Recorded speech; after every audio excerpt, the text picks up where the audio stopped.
si alguien cuando empieza aquí no conoce bien el producto o no sabe las ventajas, los beneficios que tiene, difícilmente va a poder hacer este negocio como Dios manda. Con lo cual, lo primero que debería hacer es buscar información donde sea. Hay suficiente información por todas partes, incluso que esté relacionada con información proveniente de la compañía, con lo cual lo primero que debería hacer es hacer eso para poder entenderlo, para poder quererlo, para poder después ofrecerlo a las personas que hay ahí. Porque si al final no tenemos clientes, no tenemos nada, ¿no? Lo importante en cualquier empresa es que al final haya clientes que utilicen nuestro producto. Y la ventaja que tenemos nosotros es que tenemos el 100% de la población como clientes. Pero bueno, sin más dilación, vamos a empezar con esta presentación. A ver si... Y esto... Mira, se está hablando constantemente de que nos viene una crisis encima. Estamos con cantidad de informaciones en la que están anunciando una posible nueva recesión, una posible nueva crisis importantísima a nivel mundial. Yo los datos que voy a dar aquí, yo no soy economista, soy profesor en la Universidad de aquí de Tarragona, en ingeniería, con lo cual voy a intentar sacar pocas conclusiones, pero lo que voy a dar es muchos datos y a partir de ahí con esos datos, pues cada uno que saque sus propias conclusiones.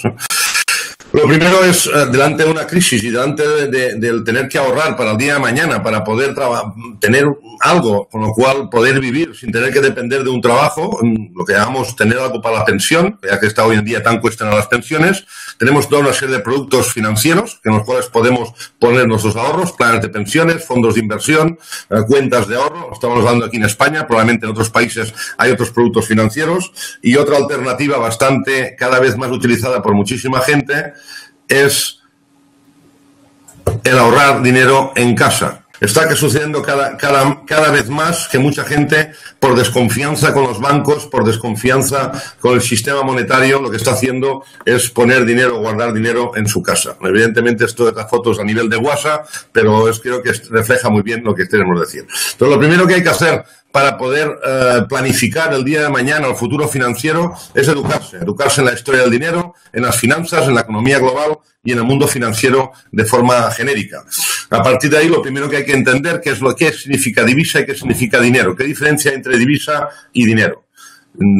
Fijaros, a nivel de, cuando hablamos de divisas, hablamos de algo que tenga un medio de intercambio, que sea unidad de cuenta, que sea divisible, portable, durable, fungible. Y esto en realidad es cualquiera de las divisas que hoy conocemos en el mercado. La única diferencia con el dinero es que además de todo esto, tiene que ser reserva de valor sobre un largo periodo de tiempo. Y esto no sucede con ninguna de las divisas que tenemos hoy a nivel mundial. Espero con lo que expliquemos aquí se entienda un poco. Decía Winston Churchill que para poder entender el futuro, cuanto más atrás, cuanto más entiendas el pasado, más fácil será poder entender qué puede suceder. Por lo cual vamos a ver un poquito cuál es la historia del dinero y de dónde proviene. Fijaros, todo empezó en el Antiguo Egipto. Ahí empezó a intercambiarse oro y plata por distintos productos y servicios, solo que ahí aún eso no era dinero. Eran piezas de distinto tamaño, distintos grados de pureza, no tenía nada a precio, o sea, aún era muy complicado. En realidad fue en el reino de Libia, 630 años antes de Cristo, cuando apareció las primeras monedas, ¿no? Esas monedas tuvieron ya mismo peso y tamaño y fue en realidad donde se supone que es donde aparecieron las primeras monedas en la historia de la humanidad. Pero en realidad fue Atenas la primera sociedad que estableció el mercado libre. Allí, a partir de ahí, es cuando se implantó lo que hoy conocemos como mercado libre. Fijaos bien, porque a partir en Atenas que llegó a ser una superpotencia a nivel mundial, en el momento en que entró en las guerras del Peloponeso y en el momento que empezó a crear grandes infraestructuras públicas, se encontró con demanda de dinero, necesitaba más dinero. Y lo que hizo es empezar a devaluar la moneda. Se encontró con los primeros problemas monetarios. Fijaros que se dieron cuenta de que como las piezas de oro, si recaudaban piezas de oro, monedas de oro, podían fundirlas, meter un poco de plomo ahí dentro y crear más monedas. Y a partir de ahí lo que hacían es sacar más monedas de las monedas que habían recaudado. Y ahí fue la primera vez en la historia que se produjo una devaluación de la moneda. Y en base a este gasto brutal en guerras y en obras públicas, pues empezó a tener problemas económicos, problemas monetarios, y fue la primera situación en que se estableció o se vio que lo que se entiende ahora por un gasto deficitario. Supongo que esto os debe sonar porque está pasando hoy en muchísimos países y lo oímos cada día en televisión. Fijaros que cuando todo empezó, en el año 73, el dólar o el dinero estaba respaldado automáticamente por oro. El billete de $20 era respaldado por $20 en oro. Esto, vemos un poco la historia, lo que al principio era un billete que el cual te podían dar oro a cambio o que estaba respaldado totalmente por oro. Estados Unidos se había convertido en la primera potencia mundial gracias a que todo el mundo le pagaba en oro, ¿no? Se estableció el sistema Bretton Woods y a partir de ahí todas las divisas del mundo se relacionaron a través del dólar y el dólar se estableció una correspondencia automática con el oro. Y ahí se crea un nuevo sistema monetario, ¿no? A partir de ahí Bretton Woods establece un ratio de reserva del 0%, con lo cual cualquier dólar equivale a un dólar en oro. Esto es el relato de la historia. A partir de los Estados Unidos empiezan a exportar dólares por todo el mundo. Esto es una manera brillante de exportar lo que llaman inflación. Pero bueno, en cualquier caso, esto hablaríamos en otro momento. Fue entonces que Charles de Gaulle y socios suyos en Europa se dieron cuenta del fraude, de que había más dinero que oro, y desde Francia se empezó y varios países continuaron pidiendo el oro a Estados Unidos, o sea, utilizando el sistema Bretton Woods y cambiando el oro o el dinero que tenían, los dólares que tenían, para que les devolvieran el oro. A partir de Estados Unidos perdió el 50% del oro que tenía. Y se produjo un pánico bancario y a partir de ahí, en 1971, que existían 12 veces más dólares creados que oro, Nixon no tuvo más remedio que salirse del sistema Bretton Woods y abandonar el platón oro. Esto fue, como llamo yo, el principio de la debacle, o al menos lo que parece que sea así. Fijaros que en ese momento es cuando aparecen lo que se llaman las monedas fiduciarias, y en ese momento las monedas pasan a ser monedas, divisas simplemente, que son simplemente monedas que están respaldadas por la confianza de que alguien algún día te la va a aceptar. Como lo he visto de alguna forma, cada 40 años se produce un cambio de sistema monetario. Estamos en un momento en que debería producirse ya y todo apunta a que esto vaya por ese camino y tarde o temprano se va a producir, nos guste o no nos guste, llevándose por delante muchísimas situaciones completamente dificultosas para mucha gente, donde la economía va a tener sobresalto y se va a producir una gran transferencia de riqueza de unos hacia otros. De hecho, esto está produciendo ya que hoy en día hay muchísimas, se han cargado, está desapareciendo automáticamente la clase media. De todas maneras, fijaros que lo que pasamos en esos momentos es que de una moneda que estaba respaldada por oro a otra que no está respaldada por nada, con lo cual lo que tenemos es prácticamente un billete que es como si fuera el billete de Monopoly, nos guste o no nos guste. Lo que pasa es que nos lo están aceptando en todas partes. A partir de ahí hay toda una serie de situaciones que la gente no conoce muy bien, y voy a hablar un poquillo de ellas, solo un poquillo, que es lo que hace referencia a la política monetaria. Sin extenderme mucho, para que la gente entienda lo que sucede, lo que hacen los bancos centrales. Los bancos centrales están creando moneda continuamente. Esta moneda, que hasta ahora aquí en Europa era se trataba de 80.000 millones de euros que estaban inyectando todos los meses en la economía, en el sistema monetario, van directamente o prácticamente directamente a los bancos. Los bancos, que hoy en día reciben ese dinero al 0%, dedican ese dinero en su mayor parte a la compra de bonos, a deuda pública, lo que todos oímos hoy como deuda pública. Y a partir de ese dinero va hacia los ciudadanos a través de infraestructuras, de gasto estatal, y los ciudadanos acaban pagando impuestos que va otra vez a los bancos, y de ahí pasa y se crea lo que se utiliza, lo que se llama la reserva fraccionaria. El 97% del dinero, de la masa monetaria que hay en la calle, no es creada, señores, por los bancos centrales. En Europa estamos hablando del Banco Central Europeo, en Estados Unidos la Fed. El 97% de la divisa creada es creada automáticamente por los bancos. Y vamos a ver un poco cómo.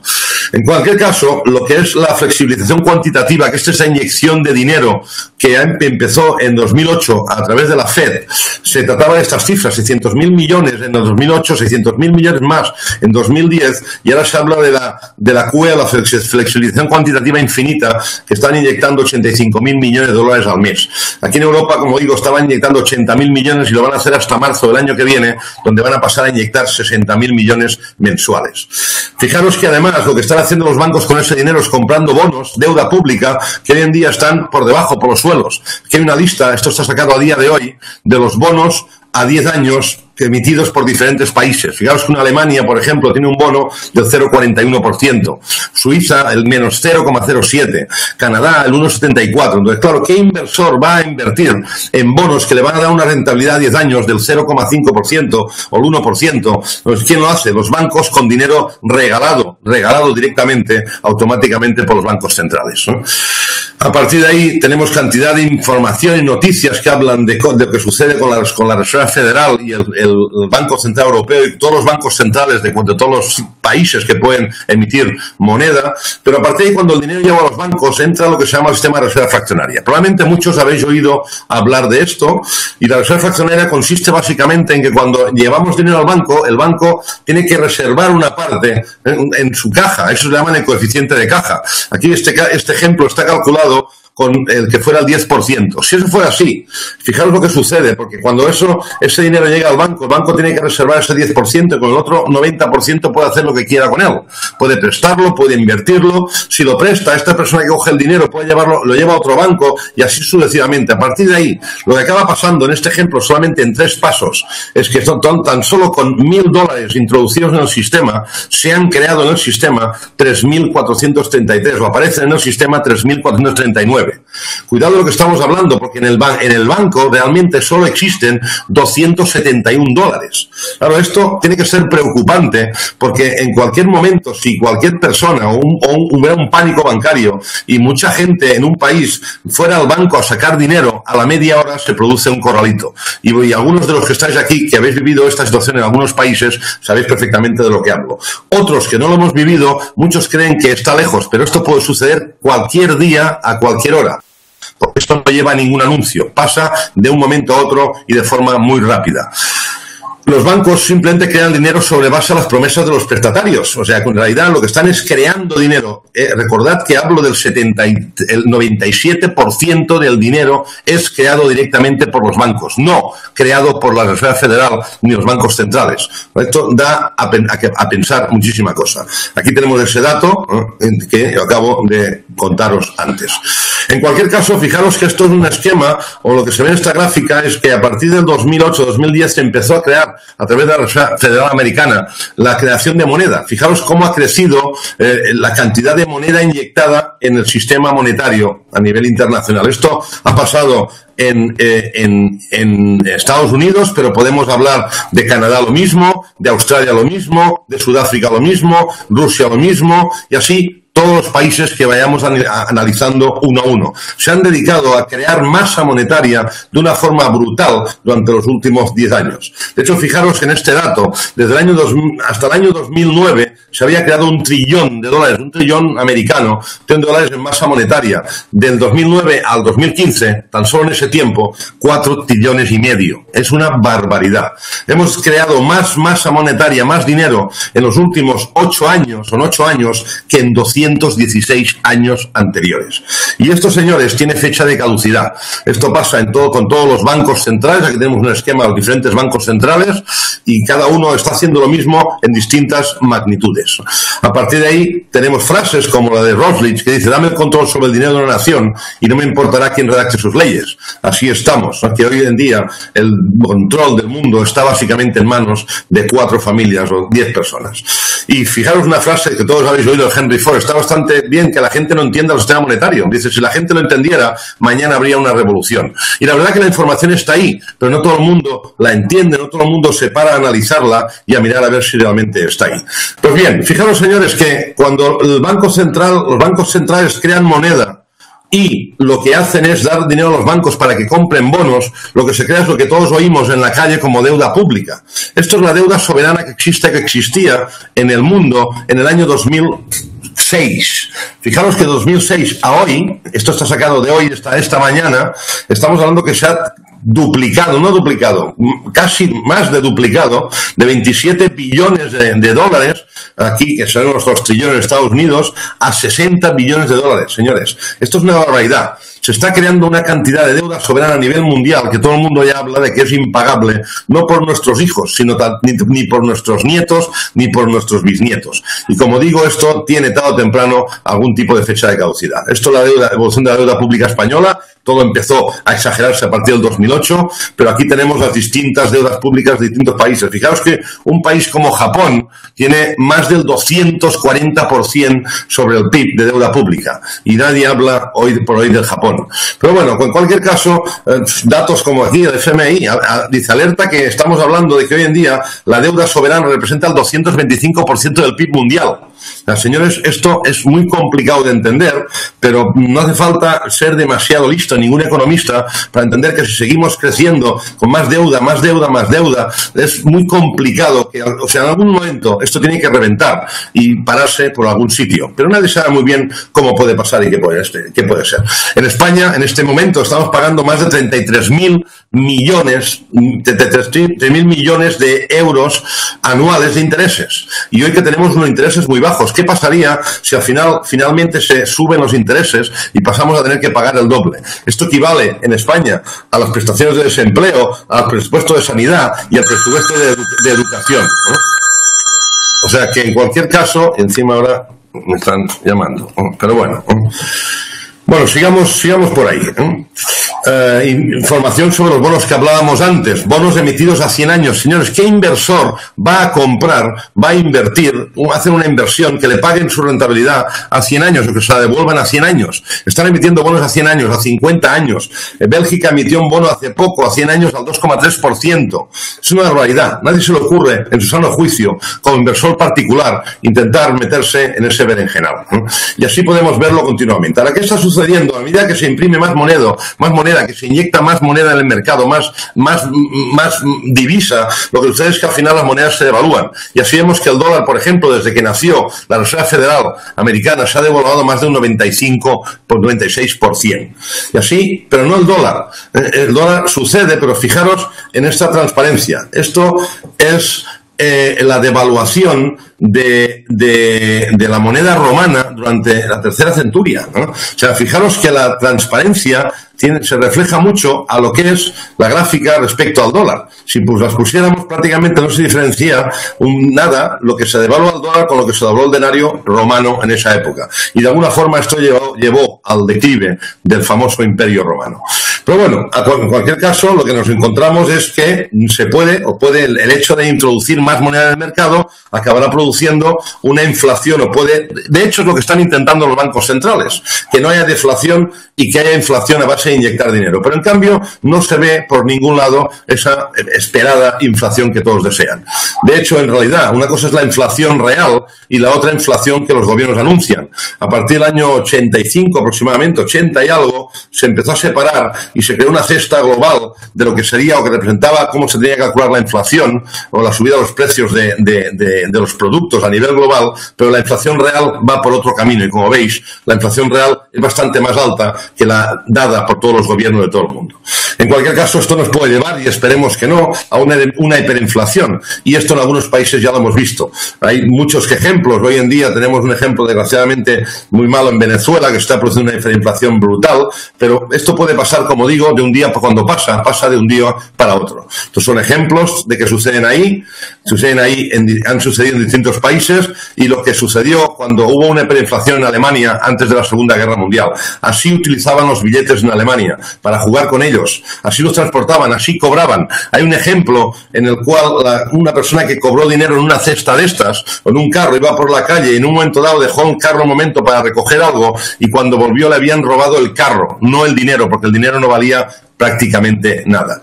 Esto es lo que pasó, como digo, antes de la Segunda Guerra Mundial en Alemania. Monedas que con 100 billones de dólares en Zimbabue puedes comprarte huevos y cosas así, que podemos encontrar ejemplos en muchas partes del mundo y esperemos que no siga pasando. Bueno, pasará, nos guste o no nos guste. Lo que queremos que nada nos pase en nuestro país. Lo que pasa es que siempre lo vemos todo muy lejos y en realidad las cosas no están tan lejos como parecen muchas veces. Pero bueno, a partir de ahí también vamos a hablar un poco de las entidades financieras, porque las entidades financieras que están ahí es el recurso que tenemos para depositar nuestro dinero, y cuando vemos, por ejemplo, los seguros de incumplimiento crediticio que existen hoy, el riesgo bancario, cómo ha crecido en los últimos años, porque en realidad hoy en día prácticamente todos los bancos deberían estar en quiebra. Lo que decía antes, si todos fuéramos, una parte importante, fuéramos a buscar nuestro dinero a los bancos automáticamente cierran sus puertas, porque ese dinero, señores, no existe. Son apuntes numéricos, básicamente. Aquí tenemos ejemplos como Deutsche Bank, que últimamente se ha oído hablar mucho de él. Esto, si os fijáis, es una comparativa de la gráfica de Lehman Brothers cuando quebró con la gráfica del decrecimiento de Deutsche Bank en los últimos, desde el año 2002. Cuidado de lo que estamos hablando, porque lo que pasa es que Deutsche Bank tiene una implicación brutal. Fijaros, hoy en día tenemos unos productos financieros que llaman derivados. En el mercado inmobiliario, cuando hubo algo parecido y apareció el problema de la subprime y explotó la burbuja inmobiliaria, bueno, era todo productos reflejados con el sistema inmobiliario, pero hoy en día hay cantidad de productos derivados que están reflejados, nadie sabe muy bien respecto a qué. Pues bien, solo Deutsche Bank tiene una exposición a derivados 20 veces superior al PIB de Alemania. Esto es un riesgo brutal. Lo que pasa es que Deutsche Bank, por ejemplo, para hablar de un banco, pues tiene una implicación a nivel global demasiado grande. No solo Deutsche Bank, hoy han dejado crecer tanto los bancos o algunos bancos que es muy difícil que los cierren o los declaren en quiebra. Los van a proteger y hacer que estén ahí, pase lo que pase en cualquier momento. Pero no solo esto, fijaros que la exposición de los 25 principales bancos de Estados Unidos tienen contratos, estamos hablando de 236.000 billones de dólares en contratos de derivados, ¿no? Y una famosa frase de Warren Buffett que dice: los derivados son armas financieras de destrucción masiva. Esperemos que no tenga tanta razón como yo creo y no acabe produciendo esa posible o alarmante crisis de la cual todo el mundo habla, que se nos viene encima.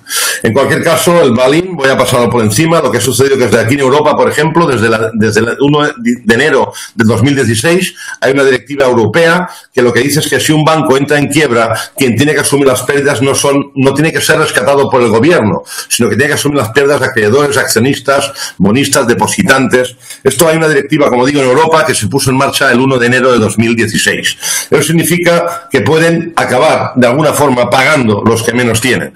Polonia logró reducir la deuda pública confiscando fondos de pensiones privados. En Chipre se llegó a perder un 47% de los depósitos que excedían el límite de 100.000 euros, señores. Esto fue una expropiación tal cual. Información respecto de distintos economistas aquí en España que hablan de lo que Chipre fue un pequeño experimento. Lo que hizo en Chipre fue probar qué pasaría en un país muy pequeñito donde no había repercusión, pero que esto puede ser una extrapolación a cualquier país del mundo. Vamos a pasar un poco más rápido para no entretenerme. Hablo de los bancos, situación bancaria, que todos conocemos un poco. Estamos hablando que, por ejemplo, mirad, desde hace muy poquito, y esto hablamos de tiempo, que los bancos están empezando a cobrar. Esto hace 10 años era impensable. Santander y BBVA ya este año han empezado a cobrar a los clientes el 0,4% a todas las personas que tienen por encima de 100.000 euros en el banco, ¿no? Esto es una barbaridad. Como digo, hace 10 años era impensable que te cobren por dejar tu dinero en el banco. Y como digo, esta pequeña noticia, los alemanes empiezan a ahorrar a la japonesa. Cajas fuertes y en casa. Empezar a tener dinero en casa, porque te cuesta mucho dinero tenerlo ahí. Pero bueno, dado todo esto, esta incertidumbre, toda esta situación, hay una cosa que está apareciendo que son lo que llamamos las criptomonedas, ¿no? Los bitcoins. Todo el mundo conoce el bitcoin, o mucha gente conoce el bitcoin. Señores, el bitcoin no es más que una de la multitud de criptomonedas que existen en el mercado. Fijaros que, por ejemplo, esto fue la evolución de las criptomonedas a partir del 2009 que nació el Bitcoin. En 2013, fijaros que había una multitud de criptomonedas brutal. Hoy en día hay en el mercado más, esto es la lista de criptomonedas, hay más de 700 criptomonedas en el mercado. En concreto, esto está sacado el mes pasado, pero por encima de 700 criptomonedas. ¿Qué quiero decir con esto? Que es una tendencia que está apareciendo. No solo aquí, sino que están los bancos preparándose para el auge de las criptomonedas. Están anunciando bancos como el Banco de Inglaterra crear su propia versión del Bitcoin. Están apareciendo criptomonedas que van a aparecer en distintos bancos centrales. Están apareciendo criptomonedas basadas en oro, pero son basadas en oro. El Hayek Coin, por ejemplo, que salió creo que hace unos meses en Estados Unidos, es una moneda virtual que se sostiene con oro, pero no deja de ser algo sostenido con lo cual al final el oro lo tiene alguien almacenado en algún sitio, si es que lo tiene, como pasa con otras situaciones. Pero yo no estoy anunciando nada, pero no estoy diciendo que eso sea muy bueno o muy malo. Fijaros que esto es un reflejo de lo que sucede. Todo lo que tenemos aquí a la izquierda es la deuda pública nacional en Estados Unidos. A la derecha, en negro, lo más oscuro, es la moneda física que está en la la calle: el oro, la plata y las criptomonedas, y el resto de criptomonedas, el Bitcoin, las criptomonedas. Fijaros que esto representa muy poquito aún. Yo estoy convencido que esto va a crecer mucho en el tiempo, pero cuando aún no está regulado y nadie sabe muy bien por dónde va a ir. No, aquí me dicen, no me convencen. A mí tampoco me convencen, ni los bitcoins ni ninguna criptomoneda. Y os diré por qué. Porque, entre otras cosas, cuando lo regulen, probablemente muchas de estas criptomonedas acaben cayendo por su propio peso. Lo que quiero decir simplemente con eso, que se están introduciendo, están apareciendo nuevas formas o nuevas alternativas de mercadeo, nuevas alternativas de intercambio de bienes y servicios a través de otras maneras de pagar. Y ahí es donde aparecemos nosotros, porque nosotros no estamos introduciendo nada extraño, nada que sea inventado, que nadie sepa lo que va a pasar, si va a ser bueno o va a ser malo. Estamos implantando. Yo fue lo que vi cuando vi esta compañía y vi la idea. Con todo lo que está pasando aquí en este momento, que es de lo que acabo de hablar, lo que vi es que nosotros estamos introduciendo como forma de pago algo, señores, que lleva casi 3.000 años de historia, que es el oro. A partir de ahí, todo esto que queda aquí me importa bien poco, porque el oro está hace 2.800 años, está ahora y nos moriremos todos y seguirá estando ahí. Y de algunos, pues yo creo que no tenemos ganas ya de arriesgarnos a saber si todo esto va a funcionar o no va a funcionar. Ahí llego, para llegar a la importancia del oro respecto a todo lo que está pasando, a la importancia del oro respecto al sistema monetario que tenemos delante. Para verlo un poquito, hay algunas transparencias que ya conocéis algunos, lo habéis visto, esto está yendo muy lento, a ver si... Antes que hablaba de la divisa, cuando hablo del oro, el oro realmente es dinero, porque el oro mantiene el valor a lo largo del tiempo y además los gobiernos no pueden imprimirlo. Y esa es la gran ventaja que tenemos respecto a cualquier otra moneda que pueda aparecer. Esto es la evolución del oro desde el año... Bueno, aquí tenemos una pequeña gráfica, pero aquí tenemos gráficas y cosas que hemos visto todos en alguna transparencia, cómo el oro mantiene el poder adquisitivo en lo largo del tiempo, que al fin y al cabo, esta es la gran característica del oro. No es que suba y baja de precio, evidentemente sube y baja de precio respecto a las divisas, pero lo que sucede con el tiempo es que mantiene el poder adquisitivo. Y de esta forma tenemos ejemplos tan espectaculares como los que hemos visto todos alguna vez respecto a lo que podíamos comprar hace 10, 20, 30, 40 años y lo que podemos comprar ahora con lo mismo. Esta transparencia que todos habéis visto para mí es muy significativa. Fijaros que el año 71 con 1 gramo de oro podíamos comprar una cantidad de barras de pan prácticamente equivalente a $1, y en cambio hoy con $1 podemos comprar tan solo media barra y con 1 gramo de oro podemos comprar un montón de barras. Esto sucedió, ha sucedido y seguirá sucediendo a lo largo de la historia. Señores, en el oro, fijaros que esto está aquí en esta gráfica, intenta representa lo que es la producción de oro, la demanda y la diferencia que hay y el déficit que hay. Yo no conozco ningún producto en que la demanda sea más alta que la oferta y en cambio no suba el precio. Lo mismo pasa con el coste de producción. Hoy el coste de producción del oro es mayor que lo que vale el oro en el mercado. A mí que alguien me explique ¿qué sucede? ¿Con qué otro producto en el mercado sucede esto? Yo creo que con ninguno. Pero bueno, a partir de ahí podemos hablar también de oro papel. Fijaros, igual que con la reserva fraccionaria, o que hoy en día por cada dólar que tenemos, por cada euro que tenemos en realidad, o por 100 euros en el banco, tan solo hay uno, quizás, con el oro papel pasa exactamente lo mismo. Hoy en día, por cada onza de oro que existe en oro papel, hay 542 onzas, perdón, al revés, por cada 542 onzas en oro papel, hay una sola onza de oro físico guardado en algún sitio. Con lo cual estamos en la misma situación con el oro papel y con cualquier cosa que al final esté referenciado con oro y no sea propiamente oro físico. Aquí una pequeña esto, pero bueno. Fijaros en los precios, un pequeño ejemplo del crecimiento del oro a lo largo del tiempo. Pero vamos a entrar un poco más en detalle en esto, ya que al final, en la historia de la humanidad, el oro siempre se ha ajustado al aumento de oferta de divisa. Y por esto he hablado antes de lo que sucedía o lo que sucede con el aumento de divisa que pasa constantemente por parte de los bancos centrales. Digamos, al principio de todo, esto era la base monetaria en Estados Unidos y teníamos una equivalencia correspondiente en oro. Desde 1900 hasta la creación de la FED, la cantidad de divisa y la cantidad de oro en circulación eran exactamente iguales. Pues bien, vamos a ver qué ha sucedido a lo largo de la historia con esta cantidad o la masa monetaria y lo que es el precio o la reserva de oro. En un momento dado, cuando se creó la Reserva Federal, se empezó a imprimir dinero, todo esto en la Primera Guerra Mundial. Y ahí se empezó a distanciar lo que era la base monetaria de la reserva de oro que había en los gobiernos, ¿no? Fijaros que esto representa, por un lado, la divisa en circulación y la línea de abajo, el valor en oro en tesorería. A partir de ahí, aproximadamente en 1933-34, el oro vuelve a recuperar el valor respecto a la masa monetaria. Es la primera vez en la historia que esto sucede. Y la onza pasó de $20 a 35 en muy poquito tiempo. Pero vamos a continuar.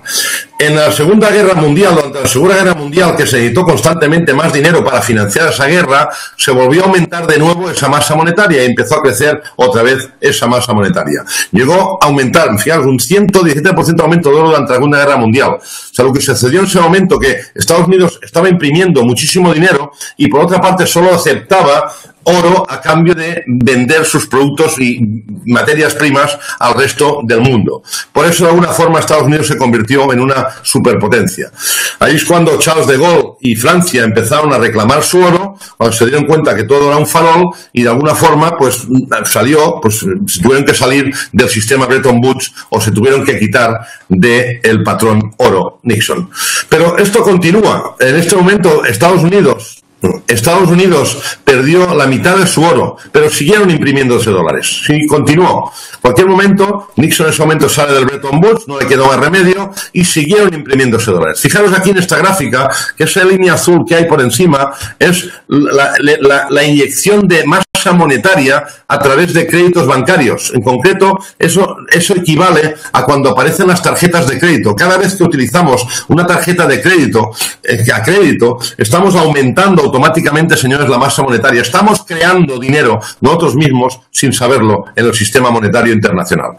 Pero bueno, en cualquier caso, aproximadamente en los años 77-78 volvió el oro a recuperar otra vez el valor de la divisa en circulación. Llegó a subir, tuvo una subida exponencial brutal. Durante un pequeño, corto periodo de tiempo, tuvimos la oportunidad de volver al patrón oro, pero por alguna razón no se hizo, obviamente por intereses. Pero en cualquier caso, hubo un incremento en un momento muy pequeño del 750% del valor del oro. Ya estamos en dos situaciones en la historia de la humanidad en que se ha producido un aproximación del valor del oro, del precio del oro, a la cantidad de masa monetaria que teníamos en el mercado. Ahora, ¿qué está sucediendo ahora? Que se ha incrementado de forma exponencial el sistema monetario y la masa monetaria a nivel internacional está creciendo de una manera bárbara. Señores, si pasara, que pasará de alguna forma, no tan exagerado, pero si volviera a pasar lo que pasó en los años 70, 80, con ese incremento de oro en que volvió a recuperar el valor según la masa monetaria, lo que pasaría es que el oro subiría a más de $40.000 la onza. Se está hablando de muchos valores distintos, ¿no? Muchos valores distintos, pero en cualquier caso hay ejemplos distintos de lo que puede pasar. Pero no os quepa ninguna duda que el precio del oro acabará subiendo muchísimo de alguna forma. Esto que se ve por aquí, que se ve muy poquito al final, esto, cómo representa los activos, estos próximos años se estima respecto al resto de activos que hay en el mundo. En cualquier caso, esta es la trayectoria del precio del oro y fijaros que se produce una bajada. O sea, esto es una gran monetaria, sube la deuda pública y a la misma vez sube el precio del oro. Pues bien, en un momento dado, sigue subiendo la deuda pública, pero en cambio el precio del oro baja. Fijaros que curiosamente es el mismo momento en que los bancos centrales y grandes instituciones se ponen a comprar oro como locos. Yo no quiero ser malo, pero quizás tienen algo que ver que esto suceda. En cualquier caso, como digo, la estimación en los próximos años es que la onza de oro suba muchísimo y probablemente pase algo como ha pasado ya 2 veces en la historia de la humanidad. Pero en cualquier caso, pase lo que pase, cuando se devalúan monedas, en el momento que se devalúa la moneda, el precio del oro sube. Todo el ejemplo de Rusia, ahí se ve cómo se devaluó la moneda y cómo el precio del oro subió. Esto, el incremento del precio del oro durante ese periodo de tiempo en que se devaluó hasta un 60% el rublo ruso. Pero pasa en cualquier caso, Argentina en 2002, devaluación de la moneda, subida del precio de oro. Islandia, China, devaluación de la corona y subida del precio del oro. Y así en Sudáfrica, en Ucrania, en Brasil, en Siria y cualquier país que analicemos veremos los mismos ejemplos. En el momento que las monedas se devalúan, automáticamente el precio del oro está incrementándose. Y tal como vamos, la única situación si se inyecta más y más moneda es que la moneda se devalúe constantemente, así estamos viendo.